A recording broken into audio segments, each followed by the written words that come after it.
আজকের দিনটা আসলে সরকার তো নন পলিটিক্যাল, অনেক ডিসিশন আছে হয়তো তারা একজন পলিটিক্যাল গভর্নমেন্ট যতটা মানে চিন্তা ভাবনা করে কৌশলের সঙ্গে করে এই সরকার হয়তো সেভাবে ভাবতে অভ্যস্ত না। এটা আমি দোষ দিচ্ছি না, একটা নন পলিটিক্যাল কনসিকুয়েন্সটা কি হবে সেটা ওটা হয়তো অতটা অ্যান্টিসিপেট করতে পারে না, সে কারণে আজকের দিনটাতে হয়তো রাখা হয়েছে। তবে বন্দরগুলো নিয়ে তো আসলে অনেক রকম প্রশ্ন আছে এবং এই সরকারকে কেন এই টেকনিক্যাল ডিসিশনগুলো নিতে হচ্ছে।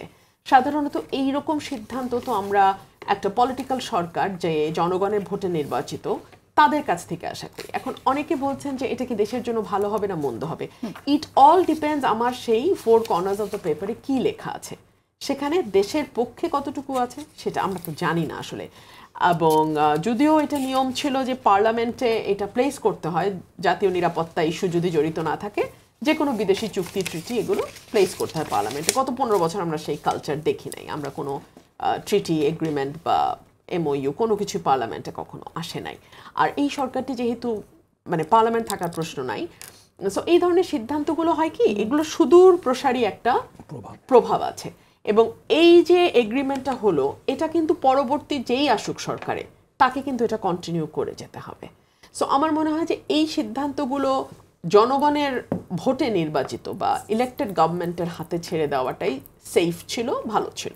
ওকে, আমরা গণভোট নিয়ে একটু কথা বলি, যেহেতু এখন নির্বাচনের আগে নির্বাচনের দিনে গণভোটের হবে সেটা নির্ধারিত হয়েছে, কিন্তু 4 সেটস অফ কোয়েশ্চেন এবং সেখানে একটি হ্যাঁ না দেওয়ার সুযোগ, সেটাকে আপনি কিভাবে দেখছেন?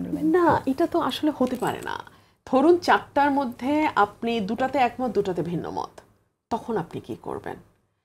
এবং এটা কেবল যে 4 সেটস অফ কোয়েশ্চেন বলে তা না, আপনার 4 সেট না হলে কি হতো, 84টা ধারা, 48টা সংবিধান সংক্রান্ত।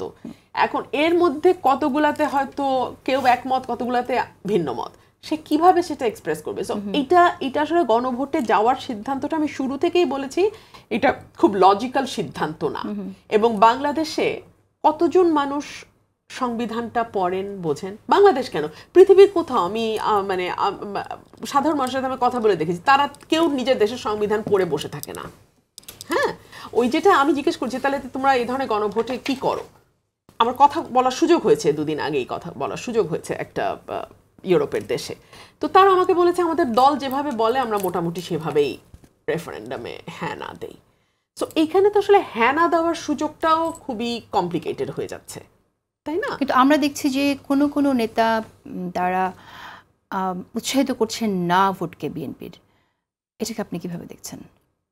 এখন হ্যাঁ ভোট কেউ যদি হ্যাঁ ভোট দিতে উৎসাহিত করে তার মানে যে তার সুবিধাজনক অবস্থা থেকে হ্যাঁ ভোটটা দেওয়াটা তার জন্য সুবিধাজনক, তার পলিটিক্যাল অবস্থান থেকে।